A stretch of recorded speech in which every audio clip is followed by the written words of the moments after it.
Bonjour, bienvenue sur ma chaîne YouTube. Je suis Marie, je me suis fixée comme objectif d'amener de la visibilité aux auteurs et aux autrices, des idées de lecture aux lecteurs et aux lectrices et qui sait, de se faire remarquer par les maisons d'édition. Aujourd'hui, je vous présente ma rubrique Un café avec Marie, qui est une présentation caféinée des livres des membres du groupe Facebook lecteurs, auteurs et éditeurs. Aujourd'hui, je vous présente Le sang des anges, tome 2 de Luc Antony. Je vous invite à poser votre café, à fermer les yeux un instant et à vous imaginer ailleurs, loin, très loin, sur une plage oubliée, protégée par un mur de corail, un navire échoué, des visages inconnus et quelque part dans l'ombre, des vérités qu'on préfère taire. Bienvenue dans Le sang des anges, tome 2 de Luc Antony, un roman d'aventure et de tension à la frontière du thriller géopolitique. Dès les premières pages, nous embarquons aux côtés de Lévi, un ancien légionnaire, et d'Angie, son ami fidèle. En fuite, cherchant à tourner la page d'un passé trouble, ils échouent au Brésil. Mais ce qui devait être une quête de paix devient une plongée vertigineuse dans les réseaux d'influence et de manipulation de notre monde. Sur une île secrète, protégée du regard des curieux, vit une communauté aux objectifs aussi nobles que dérangeants. Derrière les apparences d'un havre de fraternité se cachent des enjeux humains, politiques et scientifiques d'une gravité extrême. L'auteur nous offre ici un voyage troublant, où chaque rencontre, chaque révélation pousse nos héros et nos lecteurs et lectrices à questionner ce que l'on croit savoir sur les élites, sur le pouvoir et sur la nature humaine. Luc Antony écrit comme il vit, avec authenticité, sans fioriture.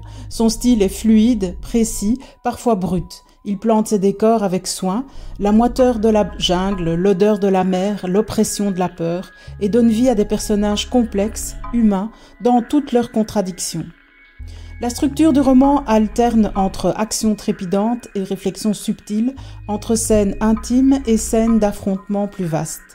Et tout au long du livre, une tension sourde nous accompagne comme un tambour invisible résonnant au fond de la jungle. Sous couvert d'aventure, Luc Antony soulève des thèmes qui font écho à notre époque, la manipulation des masses, l'abus de pouvoir, la quête de vérité dans un monde d'ombre, la résilience face au traumatisme, l'engagement individuel face aux injustices collectives. L'auteur, inspiré par l'observation des systèmes politiques mondiaux, ne cherche pas à donner de leçons. Il raconte, il questionne, il dérange, et c'est cette sincérité brute qui rend la lecture si marquante.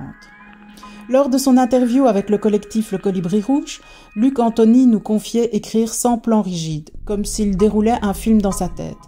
Capitaine et voyageur dans la vraie vie, il insuffle à ses récits l'esprit d'aventure et de liberté qu'il chérit. Quand on lui demande son conseil aux écrivains débutants, il répond « S'il n'a pas une passion née, je lui dirais d'aller à la pêche. » Une belle leçon de simplicité et de persévérance. Le sang des anges, tome 2, est bien plus qu'un simple roman d'aventure. C'est un récit intense, engagé, qui pousse à réfléchir tout en nous tenant en haleine. Je recommande ce livre à toutes celles et ceux qui aiment les aventures humaines profondes, les récits où l'adrénaline côtoie la réflexion et les histoires qui vous font refermer le livre avec des questions plein la tête. Le livre est disponible chez Bod, Amazon, Fnac, Cultura et d'autres librairies partenaires. Je vous encourage vivement à partir à votre tour pour ce voyage inoubliable. Voilà, c'était Un café avec Marie. À bientôt pour une nouvelle lecture passionnante et d'ici là, cueillez la vie, comme dirait Luc Antony.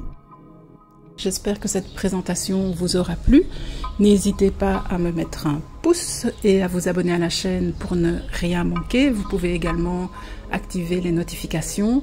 Et si vous êtes intéressé par une présentation de votre œuvre en tant qu'auteur ou autrice, n'hésitez pas à me contacter via mon adresse email. À très bientôt pour d'autres tasses de café et bonne journée.